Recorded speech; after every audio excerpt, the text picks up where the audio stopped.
Good morning and good afternoon, everyone. Thank you for joining.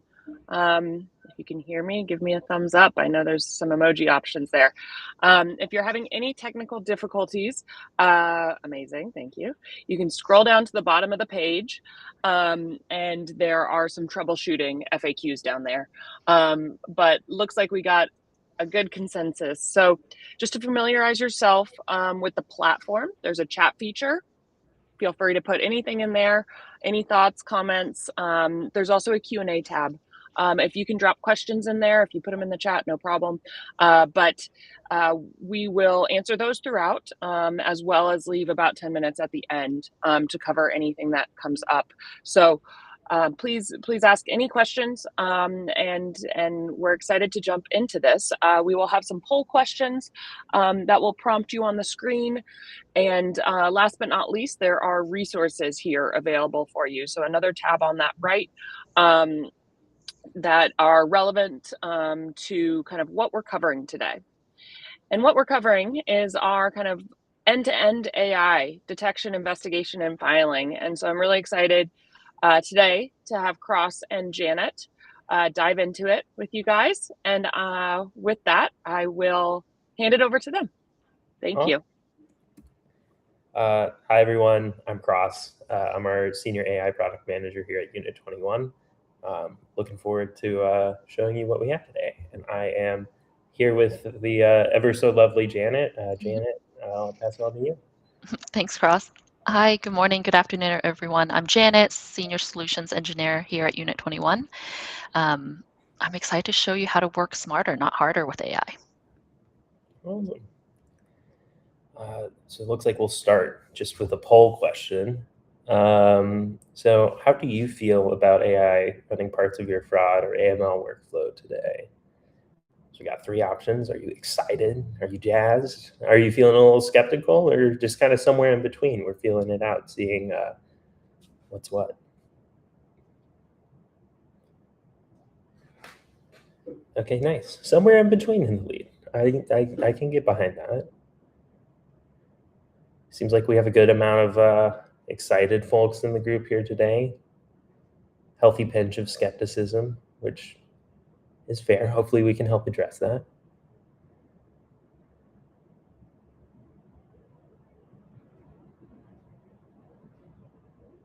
All right, excited is starting to take the lead. All right, well, Janet, it's on us to make that 100%, so no pressure. It sounds great. Okay, second question, just before we get into things. Where does your team lose the most analyst hours currently? So we have alert triage, investigations, filing prep. Typically at what stage? Yeah.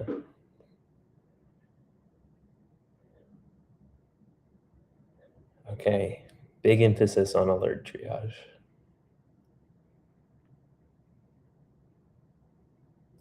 And a decent amount on investigations. A little bit of filing prep.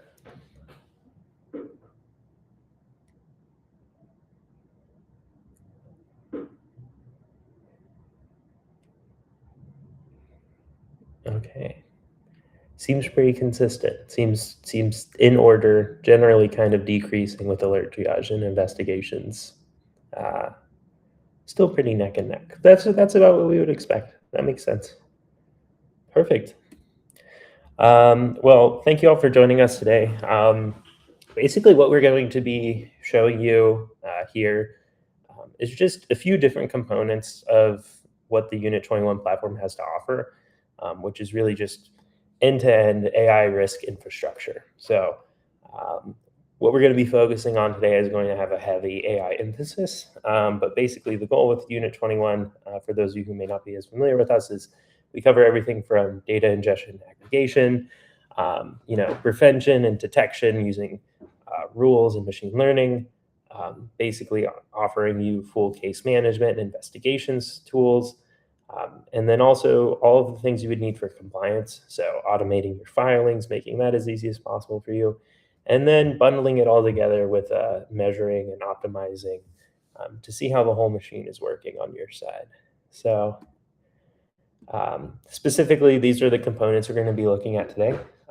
So across the entire crime lifecycle, we want you to have agents that can run alongside with you. And so this includes detection agents, so including things like rules recommendations and our rule writer agent, as well as investigations agents. So everything for alerts, for cases, for stars, so correlating to those 3 bits in that second poll question there. And then also across our investigations, what we call our agentic task builder, which is basically how you can configure custom analysis across each of those 3 stages using combination of online search and data analysis. And so when you put the 2 of these together, you get this super nice loop where all of the elements of both sides can be covered and automated and customized to best fit what you feel comfortable with, what your program feels comfortable with, and keep the machine running smoothly. So again, we really try to be AI driven. We're not just trying to give you a chatbot here. We want you to be able to have AI agents that actually execute work, can show the work that they did. So making sure that everything that's done is transparent, every single step is auditable.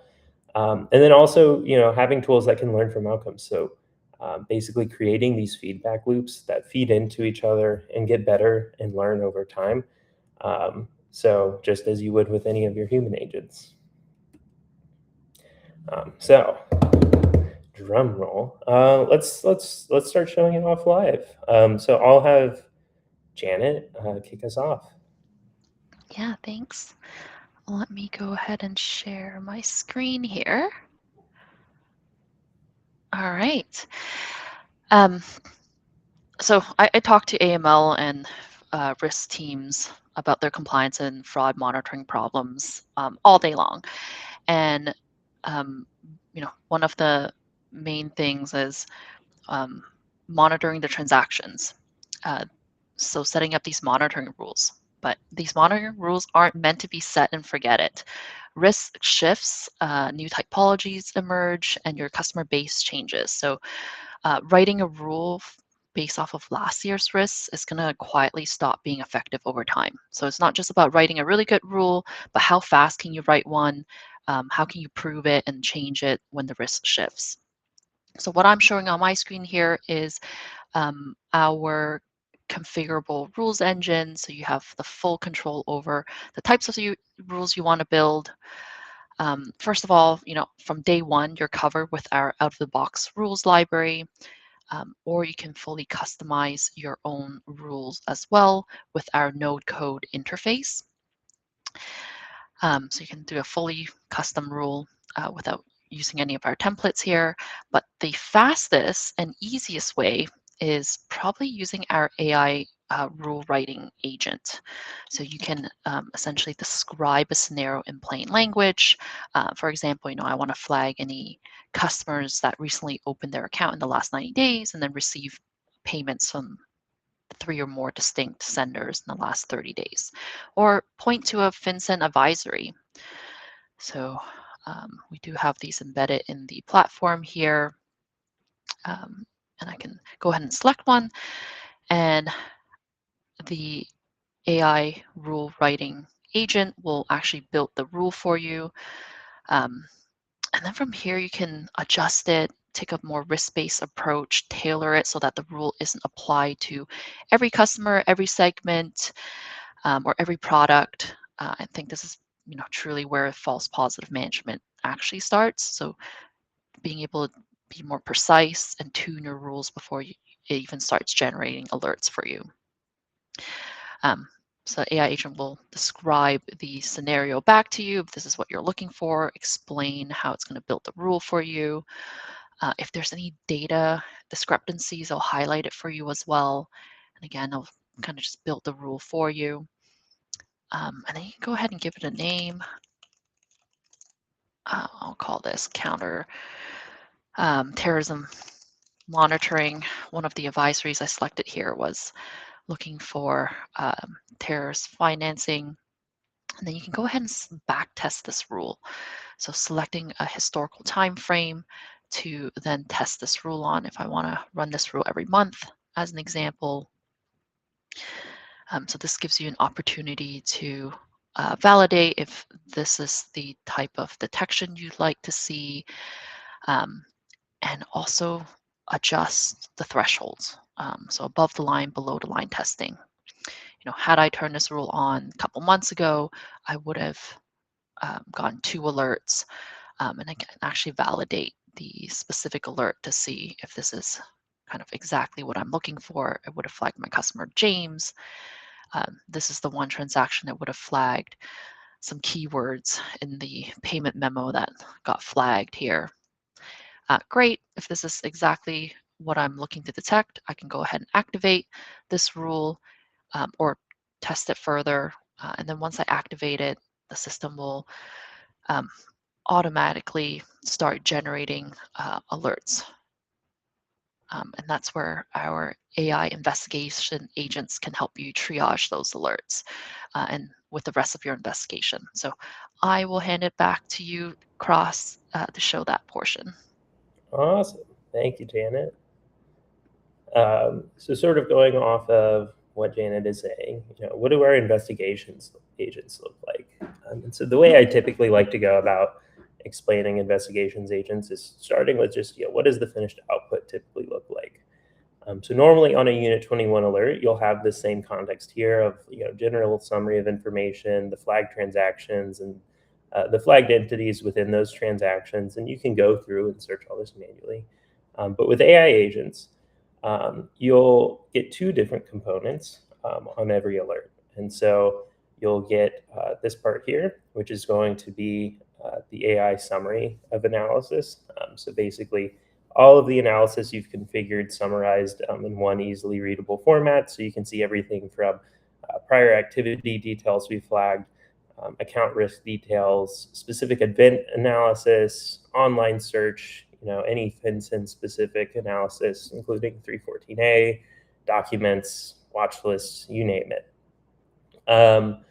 And within each of these components, you'll get this specific summary, but you'll also be able to see the full extension of all analysis conducted behind the scenes by clicking in on each particular section and reading through the full capabilities of what the agent is looking at here.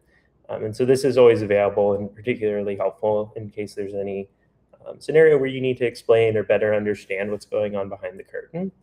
And then with that too, so while you'll also have this analysis, you'll also have a formatted narrative that's custom fit to whatever instructions you've configured your agent to have. So if you already have set templates that your team is currently using, you can just plug those in, and the AI agent will match the exact same format that your team is already using and provide the same context in a easily readable, translatable format, depending on your specifications. So for this example, we have a lot of different points of analysis just to kind of show you the full breadth of what you can potentially cover.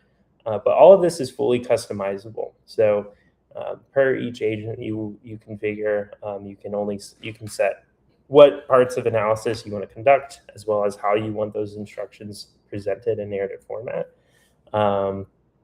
And you can also maintain it across multiple different kinds of agents. So now I'm going to dig into a little bit more of the anatomy of how do we get to that point of having an agent run on alerts. So basically, the way we've configured agents is going to lie on 2 primary components. So the first is what we call tasks.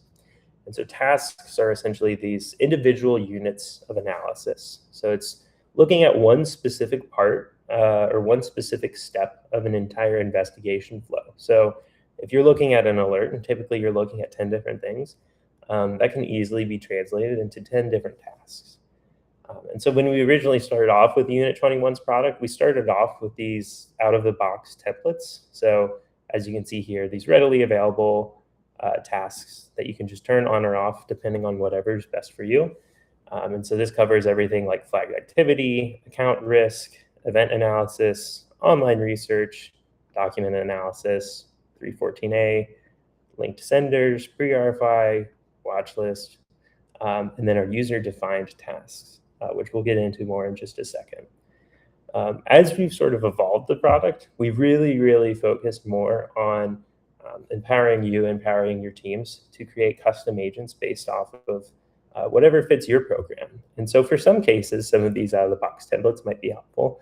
But for anything that's revolving around custom data or specific transactions that are unique to your program, we also have the ability to create a task. And so there are two different ways in which we can go about that. So the first is going to be our online search. And so with this, you can configure any sort of templates that you want here. So think of it like querying a Google Gemini search. Basically, you'll plug in an example search prompt based off of whatever specific things you want to flag. And we also offer some out-of-the-box templates here to get you started. So if you want something like general online presence, adverse media, employment verification, you can always click on these and then adjust it however you want. You can also select which specific fields and context you also want to throw in. So if you want to reference, a customer name in a query, that's available as well.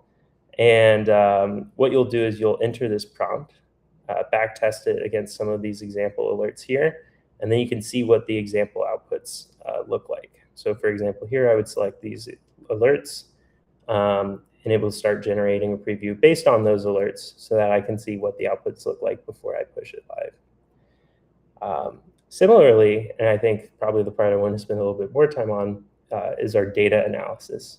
So for custom data analysis, these are going to be any tasks that are referencing specific fields that are already within Unit21. So anything that is actually on the contents of the alert itself can be referenced in any way, shape, or form, depending on what's most useful for you. So I'll go ahead and I'll just copy an example template here. So I'll say for each transaction linked to a flagged entity, I want you to display the transaction ID, the transaction type, the amount, the payment method, entity name, type, registered country, payer name, and payer country as recorded on the transaction. And so what I'll go here is I'll just show you an example of what it would look like on this alert. So sort of a similar process. Before you have any agent analysis go live on production, we encourage you to go ahead, use this backtesting process to see what it would actually look like. So that way you feel fully confident in what's going to be presented to you. And so as we're generating this task, there's going to be two different components that we're creating here. So the first component is going to be a deterministic SQL query. So a lot of times I get questions on, how are we safeguarding against things like hallucinations? How can I make sure these outputs are reliable? And the answer is deterministic code. You don't necessarily want to throw all of your data at a large language model and just have it run free. You want to give it set instructions that are going to be consistent across different kinds of alerts that you run. And then once you have those set and determined values, then you can have the LLM utilize that information and then make interpretations from that. And so using that combination and using multiple different agents to get these sequences right often leads to the best outcomes. And so you can see sort of some of the steps here that are taking place. You can see it's fetching all these different fields from different data columns. It's actually looking at the contents of the alert itself. It's thinking about how we can best take the prompt instructions that we've given using natural language, and how can we convert it to both a deterministic SQL query as well as a general summary.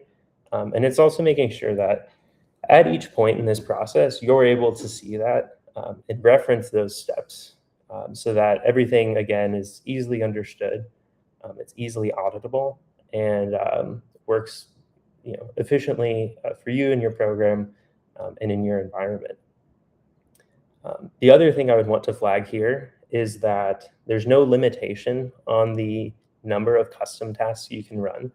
So you can run this multiple different times, have 10 different sets of custom tasks, and then turn them all on so that after you create them once, they will run the exact same across every single alert the AI agent looks looks at. So this isn't like a per alert analysis. This is an analysis we're setting up to be run across all alerts in the future. And it looks like our summaries look good. So as you can see there, it'll also flag if there are any issues with associated data fields, if there are anything missing, but it looks like here we're okay. And we can always go back. We can view that AI progress, see all of those individual steps of how the LLM was thinking and came to this conclusion. We can also see the full deterministic SQL query. So for any of you tech junkies out there like myself, this is going to be great context to see specifically what's being referenced every single time. And this will always be available to you as well, so you can always make any adjustments as needed. And then with that, you'll get the full summary of, what does this actually look like on the alert? So we can see, all right, here are the transactions linked to the flagged entities. Here are those associated fields we flagged for the flagged entities, as well as some key observations here. So now that this is set up, what I can do is I can go back, I can review the task. It'll have a task name and a description generated. I can save that. And this will be available for view on the agent itself. We can always go back, and you'll see here, we have a new task at the bottom that we just created. We'll turn it on. And for now, every single alert that the agent reviews will have that analysis as one part of it. We'll also be able to assign it to specific queues. So we can look at what queues we have available in our system. So you have multiple different queues with different kinds of alerts. And I can go in and I can choose which queue of alerts I want this agent to look at.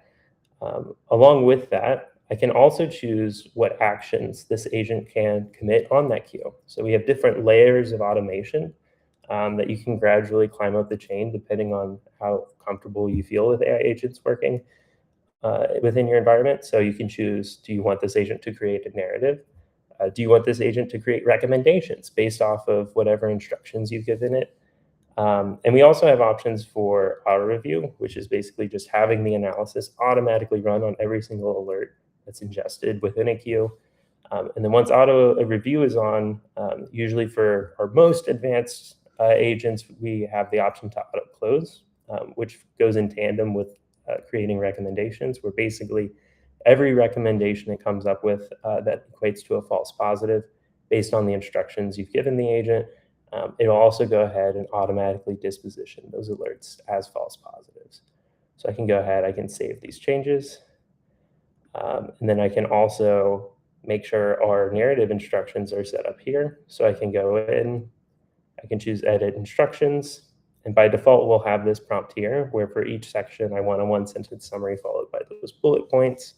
I can see existing sample data tested against existing alerts, and then make sure that everything comes together in this final output here where we have all of those different points of analysis. We have the full narrative instructions here, and it all works greatly off of those rules you just created with our rules agents as well. So I'll go ahead and pass it back to Janet, just to kind of show you what the continuation of this loop would look like. Thanks, Cross.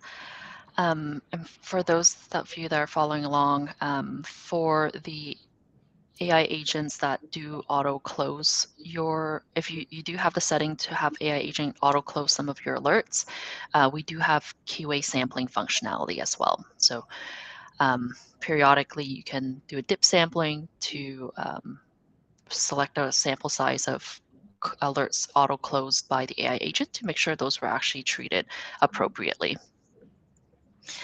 And then, of course, over time, also we're tracking the performance of the rules, how many alerts it generated over time, and what was the outcome, what was the disposition on those alerts. And so this brings us back to auto-tuning or tuning your rules. So you've seen an agent investigate an alert, gather evidence, write the narrative for you, what Cross just walked through. But what if that alert should not have even triggered in the first place? investigating a false positive is definitely faster with the AI agents following your SOPs, but it's still a false positive that your team or the AI agent had to investigate. So the last mile of like improving your program is really on the detection side. How do we tune those rules to reduce those noise? So we have an AI detection agent that can help you identify the rules that can that can benefit from optimization, and then actually make suggestions on how to tune those rules. So I have 3 here that the AI detection agent has identified. Now, I know every team here has probably tuned a rule at least once in their lifetime. It's easy to identify the rule that needs tuning because you know right away which one's generating the most noise for you. I think the hard part is like, how do you tune it? Like, what do we do to like reduce that false positive? So looking at this, as I mentioned, over time, we track the how many alerts were generated over time, how productive those alerts were. In this case, for this particular alert, looking at car purchases, over $3,000, very high false positive rate of 94. How can I make this better? So this has been identified as a rule that can be optimized. So let me take a look at the recommendation here from the AI agent. What we're seeing here is the AI agent here is making some recommendations on how we can tune these rules. In particular, this is not just looking at a threshold change, like just blindly increasing the threshold from 3,000 to 5,000. But this is actually suggesting it's found a correlation looking at the outcomes from your team's investigation. So from the alerts that your team's dispositioned as false positives and true positive, are there any patterns there? Are there any data risk signals from there that that can be correlated to when there's a true positive or false positive? In this case, the AI did identify that perhaps we should look into segmenting the customer by income level. And also, this rule maybe should only be applicable to retail consumers, not your institutional accounts. 3,000 is probably nothing for an institutional account. So here suggesting let's target this rule for just the retail customers and also have different thresholds based on their income. So in this case, suggesting that this $3,000 threshold is only applicable for customers with income under $150,000. And again, this is done through understanding past dispositions, like how your team actually ended up identifying what was true positive, false positive. So it did find that a significant portion of the false positives were flagging customers with an income over $150,000. So by making the suggestion, the AI believes that it can help you reduce your false positive up to 80% based on a test window of a year, the most recent year. But hey, don't take the AI's word for what it is. Again, you can read through the evidence of how it's making the suggestion, and then actually you can test it. Just like how if you were to build a new rule, the AI will build the rule with the suggestion in here, and then just like any other rule, I can do version 2 tuning test. The last step is always to test the rule. So you can always test it and then confirm and see it for yourself if you agree with the AI agent's recommendation to adjust these thresholds or adjust the rule parameters in this manner. And effectively, this gives you this end-to-end continuously improving your program. We're able to quickly build rules. When those generate alerts, having the AI agent help you with your investigation, following your procedures, and then the output of that feeds back into the AI to learn how do we improve some of those rules, and it's just a continuous loop here to help you improve your program over time. Cross, anything you wanted to add here? No, I think you covered rules pretty spectacularly. I think probably the best place to go for now is just where can you further take your investigation agents? So now that you've got this great loop going of detecting suspicious behavior and investigating suspicious behavior, seeing how it all comes together in the end, how can you take your agents to go through that last extra mile? So what I'll do is I'll show you, we have 3 different agents. So we have agents at alert level, we have agents at the case level, and we also have agents at the filing level. So what do those look like? So for cases, the process is going to be very, very similar to what you've seen with our existing alert agents. So you'll have the full case history of what an agent has looked at previously available to you. You'll be able to see what tasks have been configured for this particular agent. So offering both out-of-the-box tasks that are set templates you can use, as well as different options for online search, as well as our data analysis. Those are going to follow similar processes. You can assign it to different queues, and you can also put in your own custom fit narrative instructions. And so on an example case, you can see here, we have multiple different alerts with dozens of different transaction events, associated entities here. And across that, you'll be able to reference not just the data of the individual alerts themselves, but also the aggregates that bundle the entire case together. So the way I think of it is that each layer of investigations agents acts as a additional layer of context. So alert agents are set so that they're only specifically able to reference the context that's in front of them on an alert itself, that's flagged by your rules.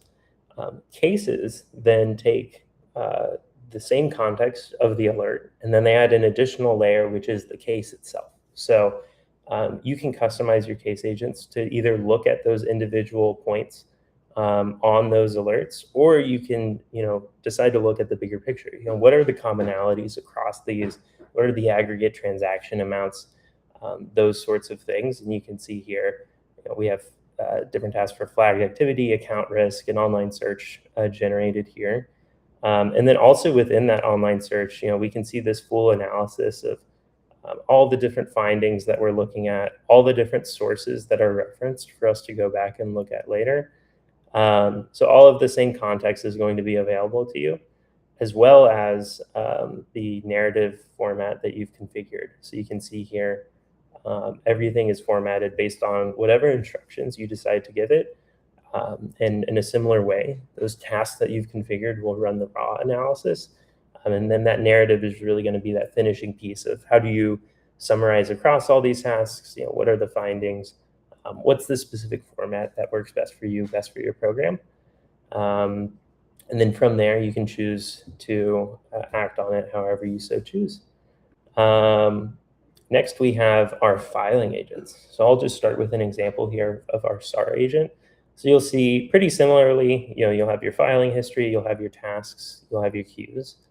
The one distinguishing factor, I think that really makes our filing agents special, is narrative generation. So filing agents are going to act a little bit differently than what you might commonly see across alerts and cases, but they're going to be taking very similar sort of base foundation in terms of how you can construct them. So the biggest difference is going to be that whereas alerts and cases are specific to investigation, you're trying to potentially add a new context or enrich the context that you have to make an accurate decision. SAR agents are more about summarizing the information. So, alert agents only look at alerts. Cases can look at alerts and cases. Filing agents can look at the full context of the investigation. So everything that has occurred from the alert to the case, to even some of the contents of the filing itself that are auto-filled upon creation, all of that is going to be available to you. In addition to all of that context from the full cycle of the investigation. We also have configured our filing agents to match the instructions and requirements of regulatory bodies themselves. So specific to FinCEN, we meet with FinCEN regularly, and they've been a great facilitator in terms of providing feedback and context on what's going to make for the best end product. So along with whatever instructions you've configured your filing agent, plus whatever tasks you've configured it to look at, it'll also reference the actual requirements of FinCEN itself and factor that into the end result so that every single filing that's generated is going to be compliant and meet the same standards that FinCEN applies across all reporters. So you can kind of see here in the narrative instructions, we have our example template here. So we're telling it to use the results of each enabled task, write a FinCEN compliant star narrative addressing who, what, when, where, why, and how. Along with that, we're able to see just from our sample data here, the actual filing contents. So we have some information on the filing institution here. We can see information on the associated subjects.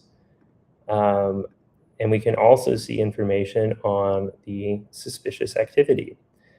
So here we have all of our filing entities, our filing transactions, any investigation comments, associated alert narratives, associated case narratives, really just seeing how the full investigation here is now being bundled into this one example output. So this is just a preview of what this could look like, where we have a fully compliant SAR narrative that's been configured using all of this context.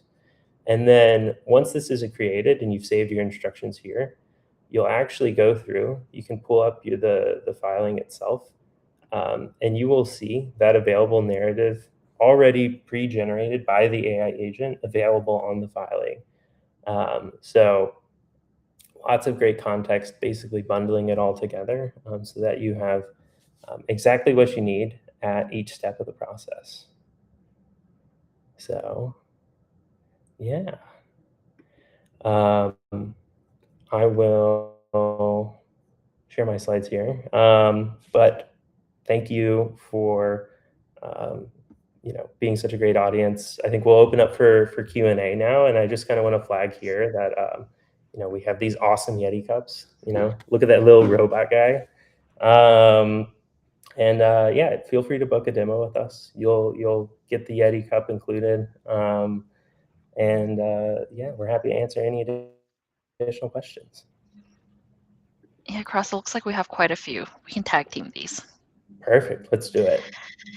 All right, let's start from the bottom here. Tammy asked, is the program housed internally or Unit21? Tammy, just to clarify, are you looking to understand if we host your transaction monitoring platform? If so, yes, Unit21 is a cloud-based SaaS software provider, so we host on your behalf. It's fully hosted and managed by Unit21. And then you also asked, can the process create rules for non-carded players?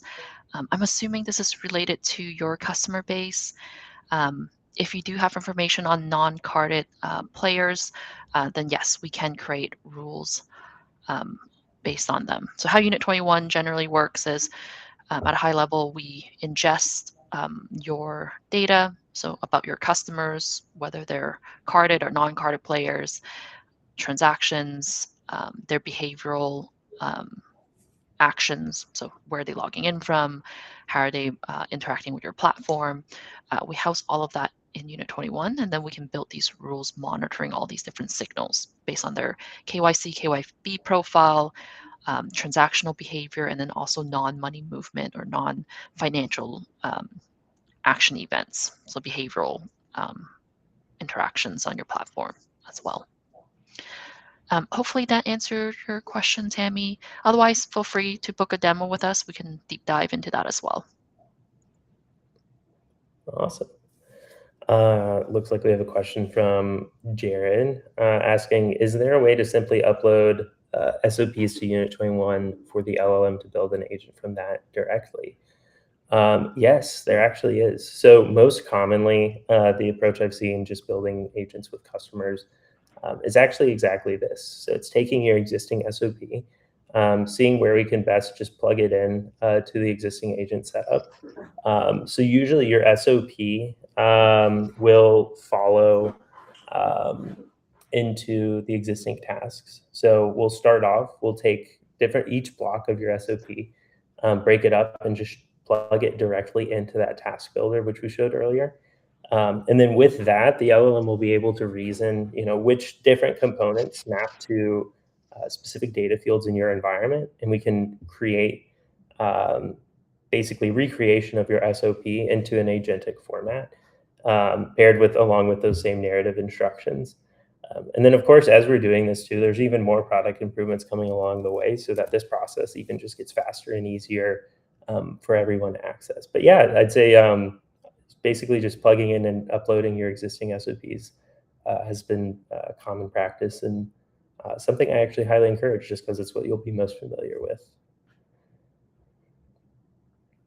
You want to take that next one too, Cross, from Andrew? Yeah, so it looks like, all right, so Andrew asked, when the AI gives an investigator a summary or recommendation, how can they verify exactly which source data supports each conclusion? And what happens when the underlying data is incomplete, missing, or contradictory? This is a good question. So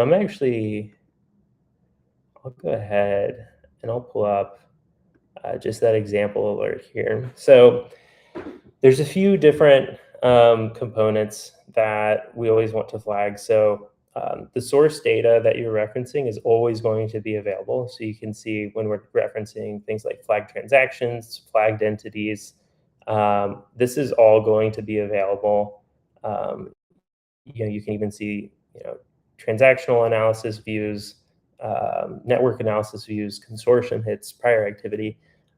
So all of the source data is always going to be on hand for you to confirm. We're really big about maintaining the human in the loop relationship where AI does the work for you and humans are there to verify, make sure the outputs are spick and span. And then for, how do you verify this at an individual task level? We maintain these deeper analysis insight buttons here across each section. So each section is just an aggregate of all of the different tasks you have active in that category. So if you click in, you can see here, here are all the different tasks that we're looking at across this example. So looking at things like prior case activity, rule information, SAR activity. And if there's ever a question of, how do you know it's actually looking at this? That's why we have this in place. So you can see, all right, this is the existing rule ID. Here's the rule behavior. Here's a historical performance assessment of the existing rule, as well as an overall summary. So that way you're not just limited to what's been summarized ahead on the front end. You can always go back, reference, see exactly how did we get to this point? What fields or what components of this alert, of this case, of this filing are we referencing? And how does it all come together in the end? So for anything like where there are null values that you mentioned earlier, you'll be able to see exactly which component comes up with null values. So let me see if we actually got here. So like for this example, so this is not a 314A alert, but we have here just activated the 314A test to show you this exact example. And we'll make sure to preemptively show you, when there is an issue with a specific field being referenced, that it's not there. So we're not ever going to make assumptions. We're not going to have the LLM run and potentially hallucinate items. This is a big reason why we have that combination of deterministic queries with LLMs, just to make sure that when there are any gaps, those are things that are flagged to you on the front end and that are available for you to view across all of your articles. So that way you can feel confident in the results and you can also feel confident in explaining the results. So good question. All right, let me take the next one there. Thanks, Cross. From Sagar, hi, can you show one demo auto close? Basically, I want to know how human in the loop is kept.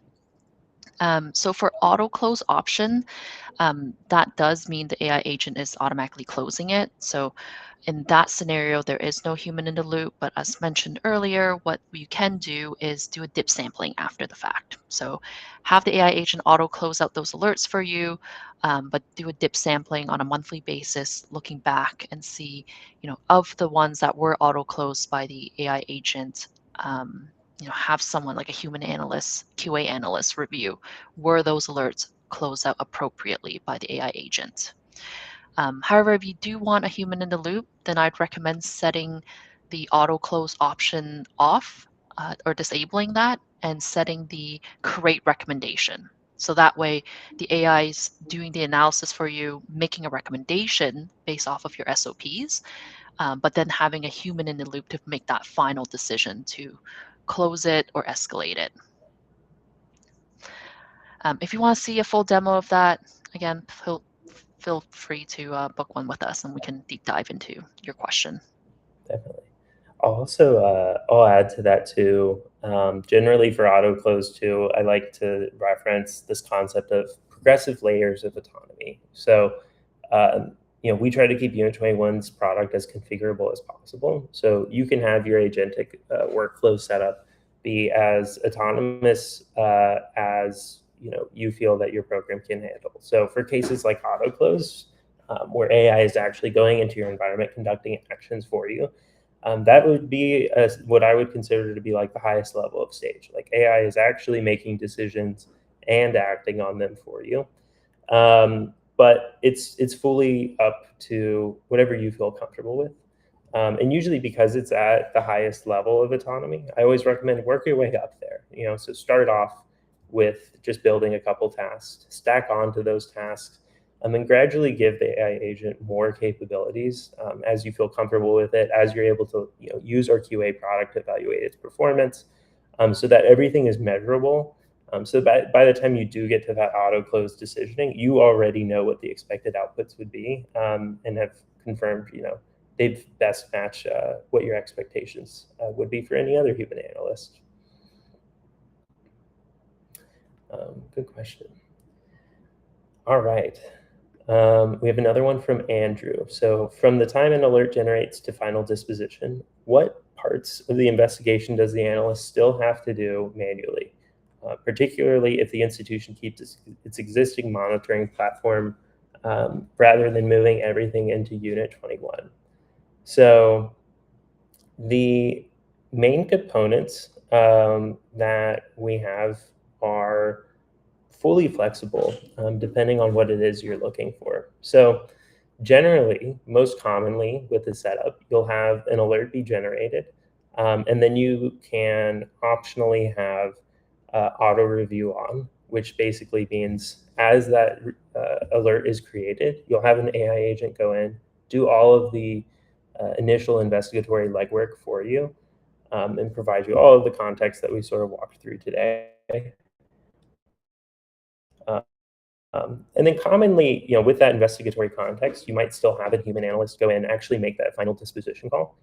Or, in the case of it proven to be just a false positive, depending on whatever instructions you've given it, maybe it's able to create the action for you. So there's no set template in terms of exactly what steps require. I'd say for the majority of alerts, we're still going to recommend that you have your humans go in sort of as a reviewer and make that final call. But we also even support just for those absolute certain scenarios where we can conduct actions for you, that's an option as well.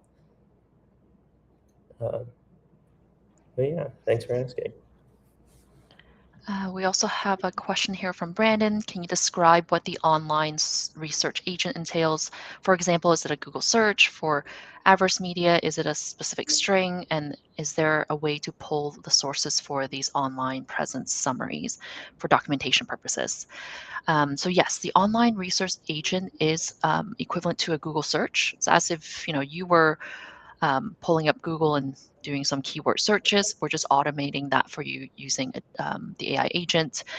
And for the online presence check, adverse media search online, we have out-of-the-box keywords or strings that we're using to search, but as Cross showed today, you can also customize it to your own as well.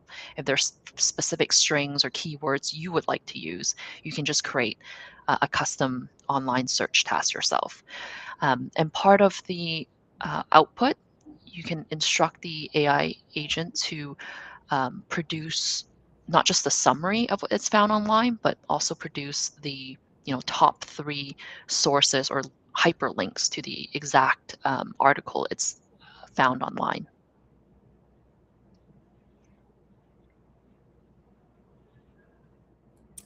You got a thumbs up. Killed it, Janet. All right.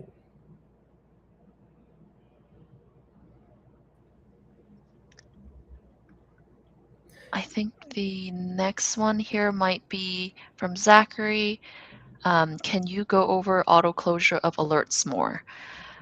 Happy to do a separate demo for you offline, of course, but essentially it follows your operating procedure, so you can describe to the AI agent what risk signals should be escalated and which ones can be considered a false positive and be closed. So you can kind of give that instruction to the AI agent. Did I get that right, Cross? Yeah. I'd say basically on every article, so article being an alert, a case, or a filing, auto closure applies specifically to alerts. Basically, we have it configured so that every agent output optionally outputs recommendations on dispositions. So by default, we have 2 different dispositions. So one is human review requested, which is basically just saying, okay, this warrants an additional human just to confirm these outputs look correct before any final disposition is made. But then we also have the option of flagging things as a confirmed false positive. And so we've configured the agent in a way where it'll intentionally run very conservatively, and it'll run conservatively off of whatever specifications you gave it, as Janet mentioned earlier. So we have different layers here where you can choose to show those recommendations on the agent and then use it for evaluation. And once you feel confident in those recommendations being accurate, get to that final level of, okay, let's turn auto close on so that as the indisposition recommended by the agent is false positive, then it will disposition those alerts. Disposition alerts are also always going to be maintained in your system, so you can always go back, review it, use that QA dip cycling, as Janet was mentioned earlier too, just to kind of see, all right, how is the historical performance looking? But yeah, making sure that you have as much control as possible too. It's always our goal. And I might have skipped the question from Swapan if, Cross, you want to take that one about the narrative instructions. Yeah, of course. So the question was, the narrative instruction set has its own audit trail. When a bank needs to show an examiner which instruction version produced a specific filed SAR narrative, does that come out of Unit21 as something they hold themselves, or do they pull it in from the platform at the time? What is the recommended path?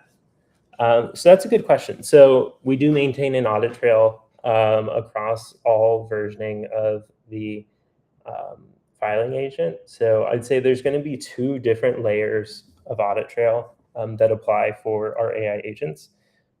So you're going to have the agent-specific audit trail. So this will be an audit trail that'll actually solely be focused on the configuration history of the agent. So you can see historically at what points has the agent had any changes made to it. So whether there's new tasks that are turned on, whether there's new tasks that are turned off, new narrative instructions, all of those different components. You can see the full version history, who made those changes, etc. And then there's also going to be the existing audit trail on the articles themselves. So alerts, cases, filings, you'll be able to see at what point the alert was created, and then at what point the agent went in, actually made its review, depending on if it ran that review automatically or if it was manually triggered. And then you'll be able to see those outputs from there. So For exporting or showing an examiner, there's a few different ways you can do it. You can show in the platform the full version history, so you can show exactly what different parts of configuration were made for the agent that ran on the filing. And then you can also show at what time the review was made on the filing itself. But we also support these through exports. So you can always generate exports on the audit trail history for any different articles, whether that's alerts, cases, filings, just to show here's the full history logged in a format that auditors are used to, so that that's available to you anytime you need it. And then a question from Michael about the filing agent process, if it's integrated with the BSA portal for filing, or you download it and file manually. So nope, we are fully connected with the BSA portal. So in Unit21, alert gets escalated to a case. If it's determined that you need to do a SAR filing, we pre-populate the SAR filing form as much as possible for you, including your filing institutions information, the bad actors, and then the filing agent helps you prepare the narrative as well, the SAR narrative. Goes through a maker checker process, and then you can directly submit or file that SAR through the Unit21 platform, and we'll file it with the BSA office, the BSA portal. So you don't have to download anything, you don't have to log into any portal, don't have to get the acknowledgement back. All of that's fully integrated in the platform. And then there's also a question about the sanctions. Do we do sanction screening essentially, and what lists we support? So yes, we do watch lists or sanction screening, PEP screening, adverse media screening. For sanctions specifically, we support over 170 global lists. Cross, you want to take the next one about data privacy while using AI agent? Yeah, so it looks like I might bundle in, it seems like we have two different questions. I think I can bundle in the same response across both. So the questions are the LLMs self-hosted or are they external APIs? If they're external APIs, do we mask the customer PII? Great question. And then we have another similar one, which is how do we ensure data privacy while using AI agents? So Unit21 AI agents are not foundation models. So we're not necessarily building our own in-house models. We're using existing foundation legacy models. So like ones you would see across like Anthropic, OpenAI, Google for online search. And we're running them through AWS Bedrock. So all of Unit21 is housed through AWS, which will follow the same data privacy standards so that your information is secure and self-hosted within your own environment. It's not shared anywhere else externally. And so by running our AI agent products through AWS continually and via Bedrock, we have a few different advantages. So one is like we can pick and choose which models are used so that we're always giving you the best of the best at any point. We also have all these formal processes for notifying you when any changes are made. We make sure to give you other notifications ahead of time. But with that, from a data privacy standpoint, your information is secure. It's not shared externally with any vendors. It's still self-hosted. So that way, everything you get to use is only in your environment. It's not shared externally. And it's also limited to the specific articles that are looked at. So even architecturally, we've configured AI agents in a way where they don't even cross-reference other existing alerts or cases or filings. They're only looking at what's ahead of them. So that way there's multiple different layers of safeguards so that AI agents only look at what's needed when it's needed, and they only keep it within you and for your environment.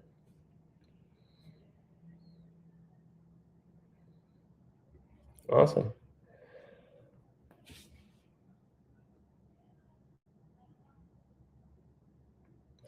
Okay, well, it looks like we're almost out of time. We got about 45 seconds till it's 1 o'clock or so. Thank you for the great questions. It's always fun to see an engaged audience. Hopefully we're able to answer some of your questions and help any of those who might have felt a little more skeptical or uncertain at the beginning of the call. Yeah, reach out anytime, schedule a demo, get that robot cup, take a selfie, post it. We always love to hear from our fans. So thank you, and enjoy the rest of your Wednesday. Thanks, everyone.